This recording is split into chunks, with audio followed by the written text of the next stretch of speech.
Olá a todos, nós somos o Grupo 4 do segundo semestre de 2022, na disciplina de Paradigma de Programação, e essa vai ser a nossa apresentação do módulo do Paradigma Funcional. E antes de entrar a fundo na nossa solução de código, eu queria entrar um pouco no que a gente vai estar mostrando como projeto, né? A gente teve algumas ideias, pensando no que a gente poderia entregar, e por conta da modularidade, a gente pensou em adotar um projeto de calculadora, que é muito coerente com o paradigma funcional. Só que, por sermos um grupo grande, nós não queríamos uma calculadora simples com um menu que você escolhe a operação e que você simplesmente insere os valores. Nós quisemos trazer uma solução que se assemelha muito mais com um interpretador de expressões do que uma simples calculadora por menu. Então, por isso, a gente já pensou em adicionar essa complexidade no projeto e começamos a tentar esquematizar como seria a solução ideal para esse nosso problema.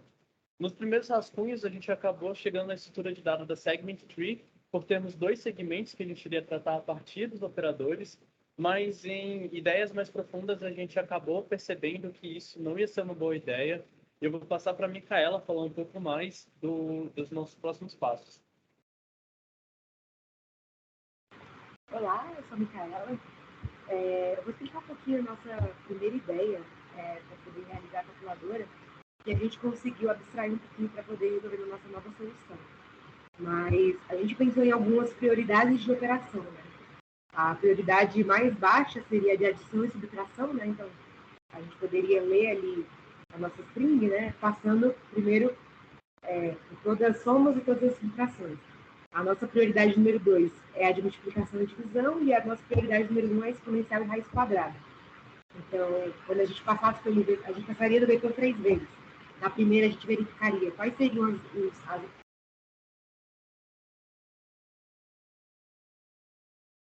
gente passaria pelas operações de multiplicação e divisão e a gente resolveria. E na terceira, de adição e subtração, e assim a gente conseguiria resolver toda a nossa expressão. Para poder realizar essa operação, quer dizer, para poder realizar, a gente pensou em aplicar uma lista encadeada, duplamente encadeada. Mas, conforme a gente foi entendendo mais sobre a linguagem, a gente viu que isso não entraria no escopo de uma programação funcional. Então, a gente acabou adotando uma nova solução que vai ser apresentada já já. Vou passar aqui agora para ele falar um pouquinho sobre o nosso ambiente de trabalho.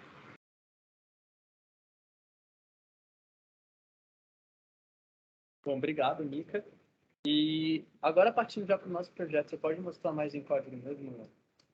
A gente vai comentar um pouquinho mais da solução que a gente chegou depois dos rascunhos, mas com essas ideias, com essa parte da ideação mais pronta, nós passamos para a execução do projeto. Para montar o nosso ambiente, a gente utilizou a ferramenta Stack, provida recomendada pelo próprio site da Haskell, instalada por meio do GHCup.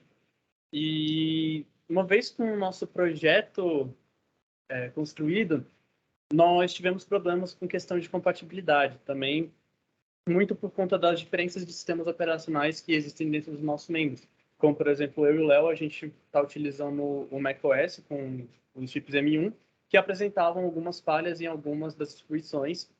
Isso acabou gerando uns problemas. E para solucionar esses problemas, a gente acabou voltando para a solução em Docker, para a gente ter esse ambiente mais isolado e centralizado. Então, a gente acabou optando pela solução de container, que a gente acabou também rodando o container da imagem oficial do Haskell. E vale aqui um destaque também para a forma como a gente está executando. Falei que a gente montou o projeto com Stack, mas a gente está executando ele com Cabal, justamente por conta desses problemas que existem nos ambientes com o Mac usando o chip M1 para arquitetura ARM64. E uma vez que o nosso ambiente de desenvolvimento ficou pronto, todo mundo conseguia rodar a partir do Docker, que é uma ferramenta que todos nós temos, eu vou passar agora para o Léo, para ele estar falando um pouquinho mais sobre as nossas operações básicas e como que a gente chegou na solução de interpretar as expressões. Perfeito. Então, obrigado, Hugo. A primeira coisa que eu gostaria de falar é relembrar um pouquinho do que a Mica disse. Então, a gente tinha primeiramente pensado numa lista encadeada. Então, a gente ainda estava muito preso em paradigmas que a gente já tinha trabalhado antes. Então, a gente, ao decorrer do nosso pensamento, voltando aqui para o que eu estava mostrando das prioridades que a Mica está mostrando, a gente viu que, na verdade, ao decorrer das aulas também, a gente poderia trabalhar com head e com tail. Então, a gente teria que utilizar, no final das contas, as próprias funções para decorrer nelas e fazer, obviamente, uma recursividade dentro delas para que a gente pudesse iterar e assim voltar às operações bonitinhas. A gente também tinha, obviamente, vários outros desafios, sendo esses desafios de pegar um número específico, converter números negativos, pegar os tokens, né, o mais, menos, e todas essa parte de obter e de interpretar a estrutura, ela foi uma parte muito importante e crucial. Então, obviamente, a gente não descartou todos os pensamentos que a gente teve no início, obviamente, essa priorização aqui, ela ainda continua até hoje no código, mas a gente pensou nessa parte de interação dentro do vetor de uma forma diferente. Então, vindo aqui para dentro do código, entrando aqui dentro do parser, que é o arquivo que a gente está utilizando, no final das contas, para interar as listas, para manipular toda a estrutura que a gente tem algumas funções bem interessantes aqui. A primeira função que eu gostaria de falar, primeiramente, obviamente, é o getNumber, né? Que é uma função que a gente pega o número dentro do array, então a gente tem que fazer esse tratamento, dá para ver aqui o que eu estava falando do head, do tail. Mas tem uma coisa interessante que eu preciso citar, que é o reverse. E aí é aí que eu volto lá para a nossa apresentação na web, e a gente precisa falar uma coisinha bonitinha aqui, muito interessante. A gente estava fazendo alguns testes, a gente já tinha implementado a soma e a subtração, então isso um pouquinho mais na frente no desenvolvimento, e a gente percebeu que quando a operação retornava, né, todas as coisas que a gente queria, por ela ser recursiva, ela retornava ao contrário. Então, no final das contas, a gente tinha que fazer um tratamento de reverse para que a gente entregasse a string toda revertida e assim a gente fizesse a operação de trás para frente para que essa operação ela retornasse correta o nosso cálculo. Então, por exemplo, a gente tinha um 2 mais 3 menos 5. Ela, no final das contas, fazia um 5 menos 3 mais 2. Então, isso daí, obviamente, trazia algumas coisas erradas, poderia trazer um número negativo e poderia trazer algumas coisas que a gente não gostaria. Então, perfeito. Só indo um pouquinho mais para dentro do código, já para eu passar para a próxima pessoa. Aí, assim, a gente se estabeleceu aqui, falando aqui do que a Mika mostrou, né? Então, a gente pode ver, obviamente, o operation em que ele é o cálculo de soma de mais. E aí, a prioridade, primeiro, obviamente, antes dele, vem o multiplication. Então, a gente faz o multiplication dele. E antes do multiplication, a gente faz o exponencial. Então, aquela prioridade que a Mika estava explicando, ela está totalmente aplicada aqui no código e pode ser vista muito facilmente. Então, agora eu vou passar para o Hugo para ele agora começar a falar mais dentro do código e das operações mais bonitinhas. Beleza, valeu, Léo. Você pode ir lá para a parte do operation, onde a gente... Vamos começar na parte da soma, que aí eu queria voltar nossa atenção nessa parte da apresentação para a gente fazendo a verificação dos nossos símbolos para a gente conseguir saber quais os próximos passos que a gente vai dar.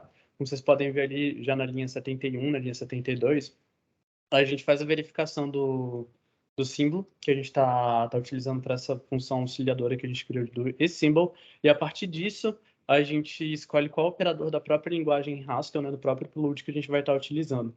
E eu queria levantar também um ponto de atenção para esse tipo de análise que a gente faz, o que aproxima o nosso código com o conceito que a gente teve que acabar estudando para estar visualizando, que é do analisador sintático descendente recursivo, que foi uma ideia, né, um conceito em que o nosso projeto se aproximou muito na hora de estar realizando essa implementação. E essa lógica ela é bem parecida tanto nas operações de soma e subtração, que a gente pode estar vendo, como também na função de multiplicação. A gente faz a verificação desses tokens para estar fazendo a verificação de como a gente vai estar tratando. E se for ou um token, né, de multiplicação, que a gente definiu como asterisco, ou token de divisão, a gente decide como a gente vai estar tratando, né? Se ou vai ser com a multiplicação do prelude ou com a infix da div, que a gente acaba utilizando também. E para não me estender muito na explicação, eu vou acabar passando agora para Amanda, para estar falando da exponencial. Oi, gente, meu nome é Amanda e eu vou falar um pouquinho da exponencial. A linguagem Haskell ela já utiliza o token de exponencial, ele já tem isso na própria linguagem, então a nossa lógica ela girou mais em torno de fazer a recursão para a gente conseguir pegar na ordem certa da equação que a gente recebe, né? Então, a gente trouxe ele antes dos outros no código justamente por causa dessa prioridade que ele tem sobre a soma, subtração, divisão e multiplicação. E falando mais do código, né? Na nossa lógica, a gente usa bastante a recursão e a gente usa essa condicional para a gente conseguir verificar o símbolo da operação, para a gente conseguir pegar o número que a gente vai utilizar para a nossa operação. Na segunda opção da condicional, a gente já verifica se o símbolo é o próprio da exponencial, e aí, se for, a gente consegue já realizar a conta. E esse otherwise, para finalizar, a gente usa essa recursão para conseguir pegar todos os caracteres do número que a gente vai utilizar para fazer a conta. Então, basicamente, é meio que uma recursão dentro de uma recursão, para a gente conseguir realizar essa conta com suporte, para a gente conseguir ler toda a equação. E ainda tem umas possibilidades de melhoria que a gente vai fazer nessa exponencial, porém, a gente vai falar sobre isso mais para frente. E esse é o básico dessa função. Agora eu vou passar a palavra para a Micaela. Beleza. Acho que meus outros queriam brincar. Tá.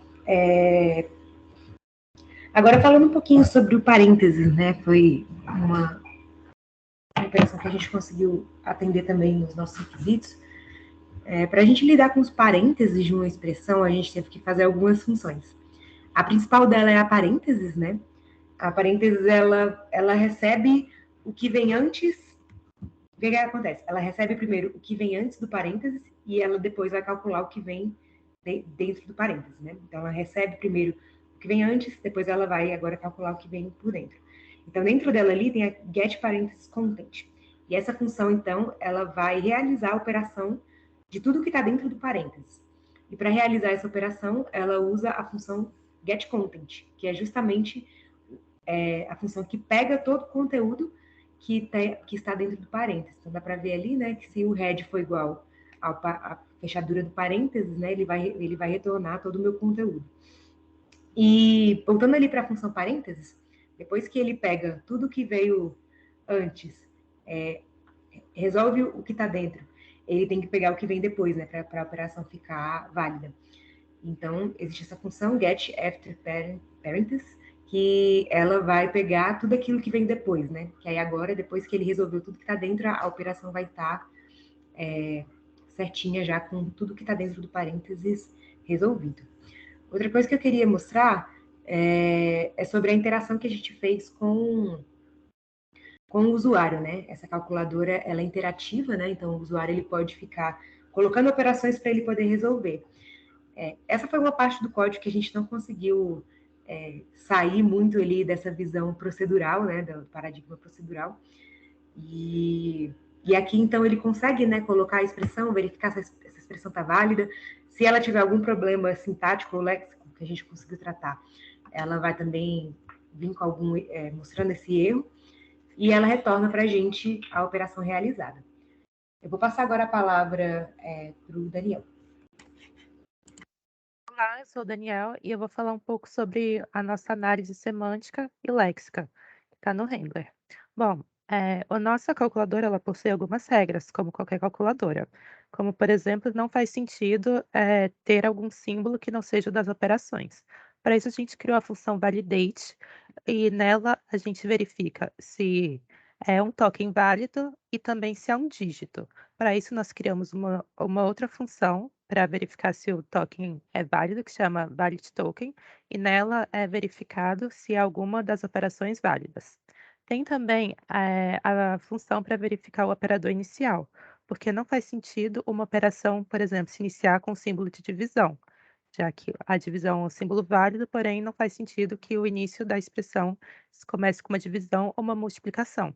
E para isso nós criamos esse valid initial operator. Todos eles recebem char ou então uma lista de char e retornam um booleano. Essa foi a nossa validação. E agora eu vou passar a palavra para o Enzo, que ele vai continuar falando sobre a validação dos espaços em branco. Olá, eu sou o Enzo. Eu vou continuar o que o Daniel estava falando aqui, do Handler. A gente também tem uma validação de espaços em branco, e essa função de validação, ela recebe um char e uma lista de chars, ela retorna um booleano. O caso base dela é, quando a lista está vazia, ela é true. Aí os demais casos, a gente chama o char e a lista com o head e o tail. Quando o dígito for um char, confundi. Quando o char for um dígito e o H, que é o head da lista de chars, for um espaço, ele vai receber o valor booleano da next a token, que é uma outra função que eu vou explicar. E nos demais casos, no otherwise, no caso, a gente chama a value de white space novamente e assim vai fazendo a recursividade. Eu vou explicar agora essa isNext a token, que é basicamente uma função que verifica se o próximo dígito é um token. Ela recebe uma lista e retorna um booleano, né? O caso base dela, quando a lista está vazia, é true. E os demais casos a gente a gente vê o head e o tail da lista. E se o head for um token, um valid token, ela é true. E se o head for um dígito, ela é false. E nos demais casos chama recursividade, novamente chamando a função. E é basicamente isso, a nossa validação de espaço em branco.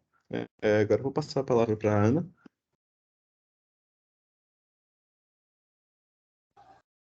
Olá, meu nome é Ana e eu vou explicar um pouco sobre a raiz quadrada.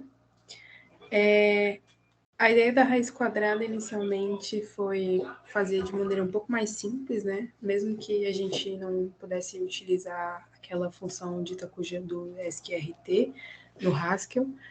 E eu quis poder trazer uma forma um pouco mais simples e entendível no meu conceito. Então, ela chama uma função que tem um parâmetro com inteiro e retorna um inteiro, começando de um n.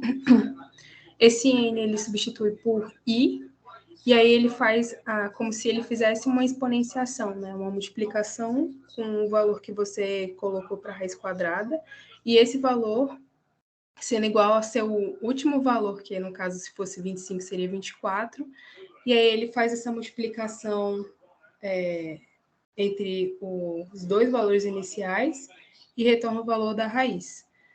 Aí na segunda, na linha 50, onde está escrito a função chamada square root, ali a gente começa a esquematizar como seria a ideia da raiz quadrada dentro da calculadora, né? Como ela passaria a transformar esse dado e retornar alguma coisa. Com um tipo relacionado a eles, a esses dois tipos de lista de char, com esse retorno também como char, a gente pensou na ideia de poder pegar uma variável chamada suporte. Nessa variável suporte, junto com o argumento da string, o símbolo que, no caso, é o token, escolhemos como V, e esse token não foi próprio da linguagem Haskell, porque a gente não achou. Então, basicamente, o que ela faz é fazer com que essa variável, concatenando com o valor daquela função anterior, que é o calculate square root, pudesse pegar tanto o head como o tail, né? Sendo o próximo valor depois do símbolo. E depois retornando para a lista. Se não for nenhuma opção dessa que ele encontrar, aí ele vai retornar recursivamente. E essa função foi uma função que gerou um pouco de problema. A princípio, ela funcionou sozinho, sem fazer a relação com os outros elementos da calculadora, exponenciação, soma, multiplicação. Mas depois do relacionamento com os elementos da calculadora, ela parou de funcionar. Então, com o relacionamento dentro, o retorno dessa função dentro envolvendo a multiplicação e a soma, não retorna mais dados corretos, né? O retorno são sempre de dados errados. E um dos problemas que a gente teve com isso foi porque, com esse mau relacionamento com as outras operações, o parser também está parando de funcionar e não está mais fazendo parte do escopo, né? E acho que é um ponto interessante para a gente lidar com próximos passos, para trazer como um novo elemento da calculadora a ser algo detalhado mais à frente. E agora eu posso passar a palavra para o Jaime. Olá, sou o Jaime, vou falar um pouco aqui das fragilidades e abordar um pouco do que já foi comentado. E, bom, de fragilidades, nós temos alguns pontos, sendo esses pontos, um dos principais problemas é não conseguir tratar todos os pontos dos módulos, né? Então, sendo exponenciação, divisão, soma e multiplicação. Então, a gente não conseguiu aplicar, de fato, as propriedades da exponencial dentro da nossa calculadora. Nós também não conseguimos lidar com as pontuações, como os colchetes e chaves, e a nossa calculadora trata-se de números somente inteiros atualmente. E algum desses casos, a nossa calculadora simplesmente para. Então, como aqui já foi abordado, a gente contém alguns bugs que a gente pretende melhorá-los, né? Então, basicamente, seriam esses os pontos de fragilidades. E comentando um pouco sobre as contribuições também, a gente pôde perceber também que houve um pouco de divergência em relação aos commits, mas o que a gente pode falar que foi um dos nossos diferenciais é que a gente conseguiu fazer uma pareação aí, a gente fez o uso do pair programming, então a gente conseguiu parear de forma igualitária alguns dos módulos, né, para que ninguém ficasse sem demanda, e também fizemos a utilização do Docker, que aqui ao nosso ver também foi muito importante para o nosso projeto. Ademais, a gente conseguiu também fazer o uso completo ali do Rage, né, fazendo uso do template de forma correta e abordando todos os tópicos. Então, basicamente, essa foi a nossa apresentação, grupo 4. Um momentinho. E aí agora a gente vai pro Live Decode, né? Que a gente vai realmente apresentar o que a gente fez, né? Então, rapidinho tem aqui. essa parte? Só um pouquinho. Então, se a gente fizer aqui 2 mais 2, ele faz a interação, tem certeza que deseja calcular. Se a gente fizer assim aqui, ó, ele mostra, obviamente, o que a gente fez, né? Obviamente não, porque na verdade foi bem complicado. E aí aqui também mostrando um pouquinho do tratamento de erro também, se a gente tiver um espaço aqui, não faz o mínimo sentido, né, esse espaço, então 25, 24 não é um cálculo, e ele mostra que a expressão que ensina uma expressão válida, porque essa daqui é inválida. Então é isso, muito obrigado, essa foi a apresentação do grupo 4, e é isso. Obrigado, pessoal.